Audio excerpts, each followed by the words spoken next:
Number 9. Nestle Monteroso.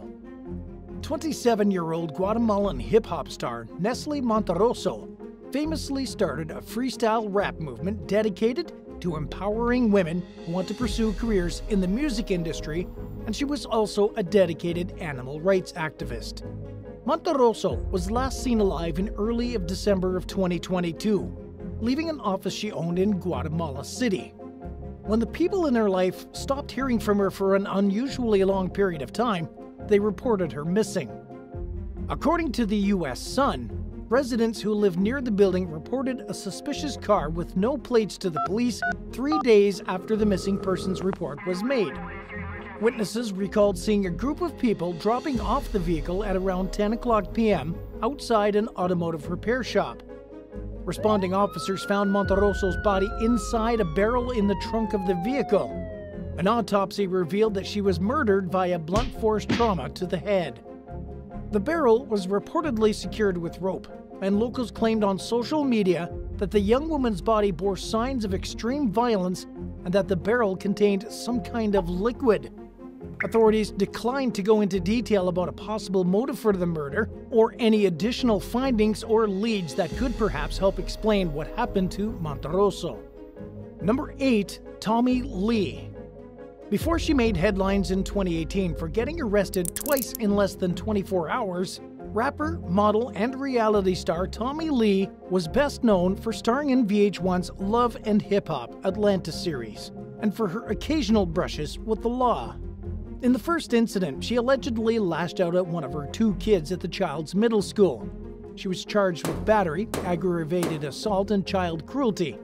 Tommy Lee bonded out for $27,000 and was ordered to stay away from her daughter. But she was accused of breaking the order within 3 hours of her release, and she wound up back in custody later that day. The infamous bad girl was formally indicted on 7 charges including aggravated assault, child cruelty, battery, aggravated stalking, and disrupting a public school. If convicted of all 3 felonies and 4 misdemeanors, she could have faced 54 years in prison. In 2019, the judge overseeing Lee's case spared her from prison altogether. She pleaded guilty to 5 charges including cruelty to children and was sentenced to 10 years of probation. Lee was ordered to complete a residential recovery program followed by a year of aftercare and to submit to regular drug tests, pay a $1,000 fine, abide by a curfew, remain in the state of Georgia unless she has permission to travel, and to stay completely out of trouble until her probation is over. Keeping her nose clean may prove to be easier said than done for Lee, who has a lengthy criminal history and gave birth to her first child in jail. Number 7. Jam Master Jay. Brooklyn-born DJ Jason William Mizell, better known as Jam Master Jay, made a name for himself spinning the turntables for the legendary hip-hop group Run DMC. The group exploded onto the scene during the 1980s and is widely credited with helping to establish hip-hop as a mainstream music genre. He was just 37 years old when he was fatally gunned down at his music studio in Queens in 2002. Authorities suspected that Mizell's murder may have resulted from his failure to support an industry blacklist of the rapper 50 Cent, who wrote about the exploits of convicted drug lord Kenneth McGriff in his song Ghetto Quran. McGriff was close friends with the founders of Murder Inc. Records, so he had some enormous pull in the industry for someone who wasn't an actual musician. In 2003, investigative journalist Frank Owen uncovered evidence possibly tracing the murder to a drug deal gone bad. Mizell's career had largely petered out by the late 90s, and his music alone wasn't enough to pay the bills or his mounting debts to the IRS. To take in some badly needed cash, he allegedly turned to drug dealing. Sources claim that shortly before the murder, Mizell failed to make good on a debt for 22 pounds of cocaine after getting into a dispute with the 2 men he was doing business with. This allegation was detailed in a 2020 murder indictment against Ronald Washington and Carl Jordan Jr., who were scheduled to go to trial in 2023. According to the most recent update, a federal judge approved prosecutors' request to seat an anonymous jury due to safety concerns given the defendant's history of witness intimidation. If convicted, the pair will face life in prison without parole. Number 6. Kid Creole. 63-year-old hip-hop pioneer Nathaniel Glover, who goes by the stage name Kid Creole, rose to fame during the late 1970s as a member of Grandmaster Flash and the Furious Five. The group's fame was iconic but short-lived, and they fell out of the spotlight decades before Glover resurfaced in the news headlines in 2017 for stabbing a homeless man to death. Surveillance footage showed Glover conversing with the victim, John Moley, in Midtown Manhattan before the pair disappeared off-screen, at which point Jolie was stabbed twice in the chest. Glover later told police that he was on his way to work when the incident happened. The two men didn't know each other, and he believed Jolie was coming on to him romantically. But Jolie was unarmed, and when Glover went on trial for murder, the judge told the jury to disregard any self-defense claims from his legal team.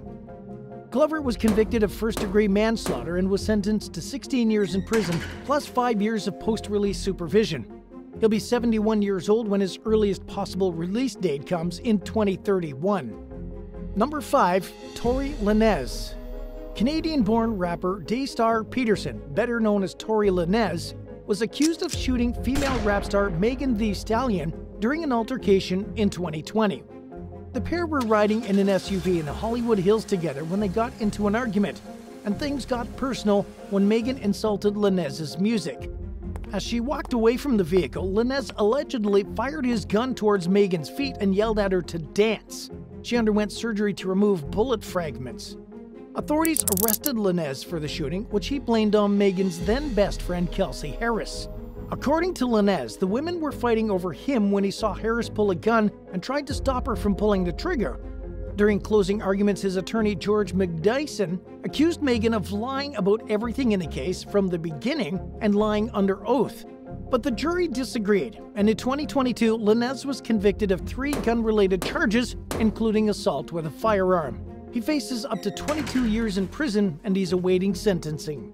When the verdict was revealed, the 30-year-old's father began shouting at prosecutors, calling them evil, wicked people, and everyone was ordered to remain in the courtroom while he was removed. Number 4. Forrest Schaub. Known by the stage name DY, which stands for Die Young, Canadian rapper Forrest Schaub began making his own music and winning contests as a young teen. He scored a deal with CP Records in 2009 when he was in his mid-20s and also released his first single and toured with Akon that year. In early 2010, Schaub was featured in Billboard magazine as one of the best up-and-coming Canadian artists. The rising star was last seen in Toronto in August of that year. He had recently completed work on some new music and a video, and he told his friends and family that he planned to travel to Mexico to take a 2-week break from his cell phone. Schaub fell off the radar around the time, with his last known Twitter activity being a birthday wish to an acquaintance in early September. It's unclear whether he ever went to Mexico, but when the planned travel dates came and went with continued radio silence, his family knew something was wrong. They reported him missing to the Toronto police, but the disappearance was initially kept quiet to avoid negatively affecting his music career. In November, after not hearing from him for months, Schaub's loved one reported him missing in Mexico and also started putting the word out that they were looking for him. He was never found, and his fate remains a complete mystery to this day. Number 3. K Flock. One day in 2021, 24-year-old Huascar Hernandez was waiting to get his haircut at a barbershop in the Bronx when rising rap star K Flock allegedly walked by and asked him what he was looking at.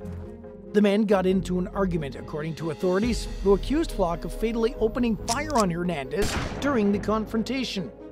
Flock, whose birth name is Kevin Perez, turned himself in a week after the shooting. The 19-year-old faces a first-degree murder charge, and in early 2023, he was hit with federal racketeering charges.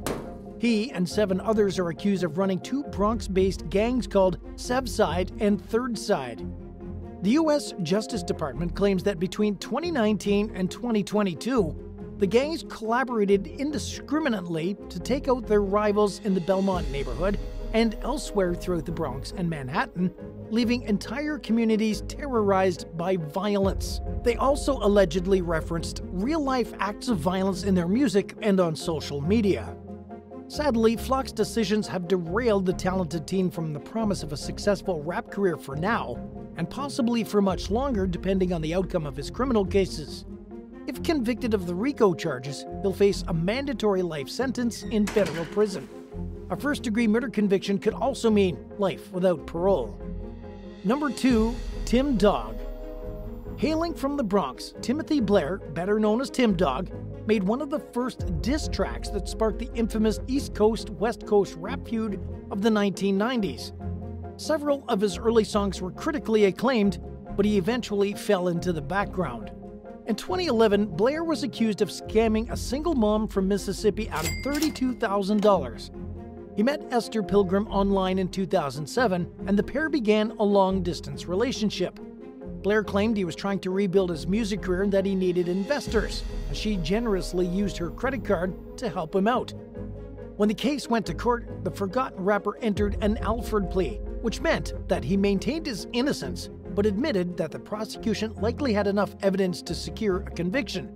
The judge ordered Blair to pay Pilgrim $19,000 in restitution in monthly $100 payments. Less than 2 years later, Pilgrim got a phone call informing her that the 46-year-old had passed away from diabetes complications. News of Blair's death spread quickly throughout the hip-hop community despite his status as a has-been. The media wasn't allowed at the funeral, which ended up being cancelled anyway. But there was a PayPal account eagerly taking donations for help with final expenses. The musician's passing remained heavily shrouded in mystery, leading to speculation that he may have faked his own death to get out of paying his debts to Pilgrim and possibly others. These suspicions only grew when searches for any records of Blair's death turned up empty-handed, and when a Mississippi prosecutor issued a warrant for his arrest. And Blair had a wife, but she was doing nothing to put the rumors to rest. Investigative reporters Dateline finally solved the mystery by calling funeral homes in the Atlanta area until they found one that had a record of the rapper's death. The business provided Blair's death certificate, which confirmed that he had died in 2013 after all, and that the county paid for his cremation. Nobody had known where to look for the record because nobody knew where he lived during his final days. No longer a national celebrity, his exit from the world was quiet, unglamorous, and largely unnoticed. And at number 1, Armani Kelly. In early 2023, 27-year-old aspiring rapper Armani Kelly drove 3 hours from his home in Oscoda, Michigan to Detroit to give his second live performance. He wasn't exactly a star yet. In fact, he had only recently gotten out of prison after serving 8 years for armed robbery. But his life was finally on a promising path as he pursued trade school and a musical career. During the drive up to the club with friends Montoya Givens and Dante Wicker, Kelly learned that the show was canceled due to technical issues. His fiancée, Taylor Perrin, said the trio planned to look for another venue to perform at. She knew something was very wrong when her text messages to Kelly stopped going through at around 9 o'clock that evening. The three were reported missing, and a multi-agency investigation was launched.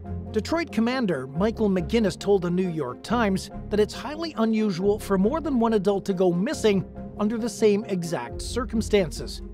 Law enforcement became increasingly perplexed as the days went by with no clue of what had happened. There'd been no activity on any of the men's phones since the night they vanished, and the car they were driving was located with no sign of the three. A teen who was found in possession of the vehicle was arrested, but it didn't seem to lead investigators any closer to answers. The following week, the remains of the three missing men were found buried in debris in the rat-infested basement of a decrepit, abandoned building near the venue Kelly had planned to perform at. They were shot to death, and it's unclear who might have done it or why. The investigation into the mysterious and heartbreaking case is ongoing. Thanks for watching. Would you rather be a forgotten famous person who went back to living a normal life after a short-lived bout of major success, or spend your entire career at a moderate level of fame, falling short of superstar status but making a consistent and comfortable living with your talents? Let us know in the comments below, and don't forget to subscribe. I'll see you soon.